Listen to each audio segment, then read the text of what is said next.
आप देख रहे हैं इंडिया टाउन न्यूज, भारत की बात।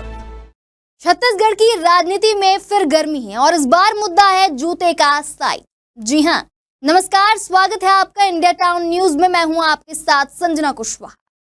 कांग्रेस के पीसीसी चीफ दीपक बैज ने बीजेपी पर सीधा तंज कसते हुए कहा कि एक हितग्राही को एक पैर में 8 नंबर का तो दूसरे को 9 नंबर का जूता दे दिया जाता था। चरण पादुका योजना को लेकर उन्होंने आरोप लगाया कि बीजेपी के राज में ये योजना कमीशन खोरी का अड्डा बन गई। दीपक बैज का ये भी कहना है कि मोदी सरकार खुद डीबीटी यानी कि सीधे खाते में पैसा डालने की बात करती है, लेकिन छत्तीसगढ़ की बीजेपी सरकार ऐसा नहीं करती। वजह साफ है, कमीशन नहीं मिलेगा। साथ ही उन्होंने खेती, खाद की कमी और स्कूल बंद करने पर भी कई सवाल उठाए। देखिए हमारी खास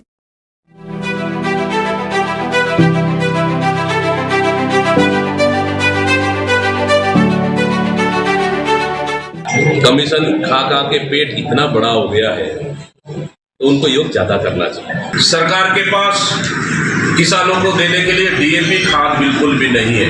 आप दारू दुकान को प्रमोशन कर रहे हो, आप दूसरी तरफ स्कूलों को कम कर रहे हो। छत्तीसगढ़ में तेंदुपत्ता संग्राहकों के लिए जो चरण पादुका योजना चलती है वो अब राजनीति का बड़ा मुद्दा बन गई है। योजना की शुरुआत होनी थी, लेकिन उससे पहले ही कांग्रेस ने बीजेपी सरकार पर जमकर हमला बोला। कांग्रेस के प्रदेश अध्यक्ष दीपक बैज ने जगदलपुर में प्रेस कॉन्फ्रेंस करके कहा कि बीजेपी को अब सिर्फ कमीशन खाना आता है। उन्हें ताना मारते हुए कहा कि एक पैर में 8 नंबर का जूता, दूसरे में 9 नंबर का, ऐसा भी भला कोई योजना चलाता है क्या? दीपक बैज बोले कि कांग्रेस सरकार ने तो तेंदुपत्ता संग्राहकों को सीधे नगद पैसा दिया था, लेकिन बीजेपी की सरकार फिर से पुराने कमीशन वाले ढर्रे पर लौट आई है। उन्होंने सीधे कहा कि डीबीटी यानी कि खाते में पैसा डालना तो मोदी जी की खुद की योजना है, लेकिन छत्तीसगढ़ की बीजेपी सरकार ऐसा नहीं कर रही, क्योंकि खाते में पैसा जाएगा तो दलाली नहीं मिलेगी। कि राज्य सरकार फिर से आदिवासियों को लूटने के लिए नई दुकानें खोल रही है और वो है चरण पादुका। पिछले 15 साल में बस्तर सहित पूरे छत्तीसगढ़ के आदिवासियों को नुकसान जूता चप्पल देने के नाम पर। और जब हमारी सरकार आई पिछले 5 साल, हम लोग सीधा हितग्राहियों को उनके खातों में पैसा दिए ताकि अपना मनपसंद का जूता और चप्पल खरीद सके। लेकिन ये सरकार आते साथ फिर से एक कमीशन खाने के लिए फिर से योजना शुरू कर रही है।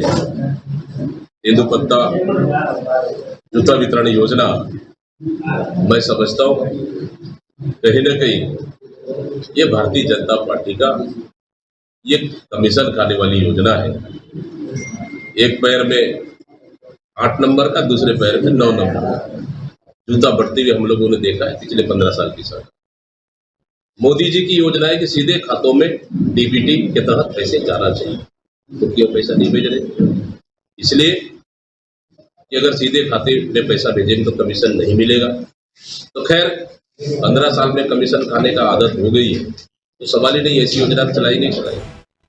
दीपक बैज यही नहीं रुके, उन्होंने किसानों के मुद्दे पर भी सरकार की घेराबंदी की। उन्होंने कहा कि अभी तो खेती का टाइम है, लेकिन डीएपी खाद नहीं मिल रहा। जरूरत है 3 लाख मैट्रिक टन की, लेकिन सरकार सिर्फ 38,000 टन ही दे पाई। उन्होंने आरोप लगाया कि बीजेपी सरकार जानबूझकर खाद नहीं दे रही ताकि किसान कम उपज उगाए और फिर सरकार को कम धान खरीदना पड़े, मतलब पैसा बचे।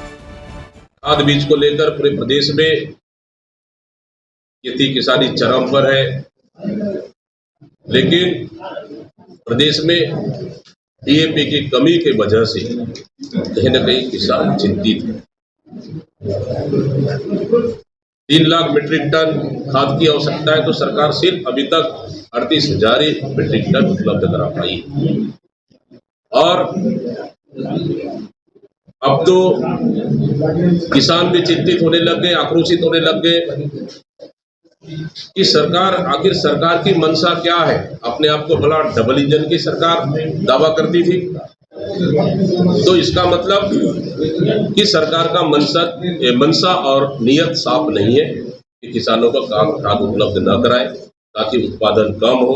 उत्पादन कम होगा तो धान का खरीदी कम होगा, और खरीदी कम होगा, सरकार अपना पैसा बचाना चाह रही है।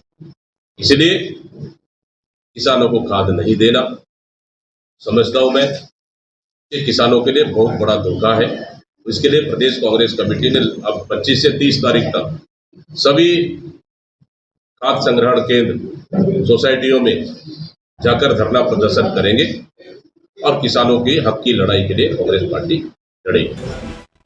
तो वहीं दीपक बैज ने सरकार की स्कूल बंद करने की नीति पर भी हमला बोला। उन्होंने कहा कि सरकार अब 10,463 स्कूलों को बंद करने की तैयारी में है। बस्तर जैसे आदिवासी इलाकों में ये फैसला सबसे ज्यादा असर डालेगा। उन्हें याद दिलाया कि बीजेपी ने पहले भी 3500 स्कूल बंद किए थे, जिन्हें कांग्रेस ने फिर से खोला था। जिस तरह से पूरे प्रदेश में 10,463 स्कूल बंद हो रहे हैं और इसका प्रभाव बस्तर सहित उन आदिवासी क्षेत्रों में सबसे ज्यादा बढ़ेगा, क्योंकि जब पिछले 15 साल की सरकार थी तो 3,500 स्कूल इन्होंने बंद किए। हमारी सरकार आते साथ, कांग्रेस की सरकार आते साथ पूरे स्कूलों को खोलने का काम किए पुनः। लेकिन ये सरकार फिर 10,463 स्कूल बंद कर रही है। इसका मतलब सीधा सीधा है, ये युवाओं को रोजगार नहीं देना चाहिए, नौकरी देना नहीं चाहती, क्योंकि इनके पास पैसा है नहीं।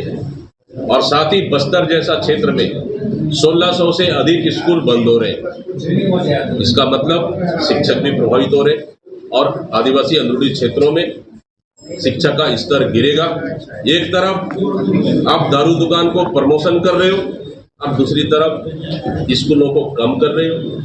क्या यही सरकार की नीति है? क्या कहीं न कहीं शिक्षा क्षेत्र में बच्चे भी चिंतित है और शिक्षक भी चिंतित है। इसके लिए लगातार 4 चरणों में कांग्रेस पार्टी पूरा प्रदेश में विरोध प्रदर्शन कर रही है। तो वहीं बैज ने आगे कहा कि एक तरफ सरकार शराब दुकानों का प्रचार कर रही है, दूसरी तरफ बच्चों के स्कूल बंद कर रही है। क्या यही विकास है? कांग्रेस ने ऐलान किया है कि वो 25 से 30 जून तक हर सोसाइटी में प्रदर्शन करेगी और इस मुद्दे को लेकर आंदोलन छेड़ेगी। अब दीपक बैज के इस बयान का पलटवार भाजपा कैसे करती है, ये तो देखना दिलचस्प होगा। अब आगे क्या होगा और क्या नहीं होगा, ये तो देखने वाली बात होगी। हम आपको सारी अपडेट देते रहेंगे। देखते रहिए इंडिया टाउन न्यूज, भारत की बात। जगदलपुर से निखिल देवांगन की ये खास रिपोर्ट।